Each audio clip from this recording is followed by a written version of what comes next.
Hi friends, అందరికీ నమస్కారము. ఇదైతే ఈవినింగ్ చిన్న మినీ వ్లాగ్. మా పాప అయితే ఇలా స్టిల్స్ ఇస్తే 2 ఫొటోస్ తీసాను. తర్వాత అయితే ఇవి గుండి మల్లె పూలు అనమాట. మా ఇంటి దగ్గర ఉన్నాయి. 1 2 3 ఒక 4 5 చెట్లు ఉన్నాయి. చాలా అంటే చాలా బాగా వచ్చినాయి. అన్ని మొగ్గలు వస్తున్నాయి. ఇంకా తొందరలోనే పూలు కూడా వచ్చేస్తాయి అన్నమాట. దాని తర్వాత మొత్తం కనకాంబరాలన్నీ నేను మా మామ అయితే కలిసి ఇడిపించినాము. మొత్తం చాలా అంటే చాలా పూలు ఉన్నాయి. మొత్తం చాలా చెట్లు ఉన్నాయి కాబట్టి చాలా అయితే పూలు ఉన్నాయి. అవి మొత్తం నీట్గా ఇడిపించేసినాము. అలా వాటికి ఇడిపించేసి ఏదైనా కంపోస్ట్ చేస్తూ ఉంటేనే అవి అనమాట పూలు బాగా ఫ్రెష్గా వస్తాయి.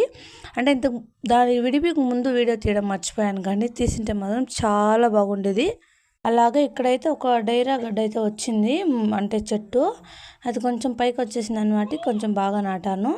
తర్వాత అయితే మొత్తం ఇడిపించిన పూలు అయితే వీడియో మాత్రం తీసాను. చూడండి ఎంత అంటే ఎంత బాగుంది. మర్గం చెట్టు కూడా ఉంది, కొద్దిగా మర్గం కోసాను.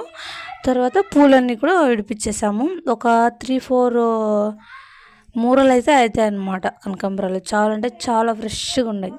Thank you so much for watching. Like చేసి సబ్స్క్రైబ్ చేయండి ఛానల్ని. Thank you.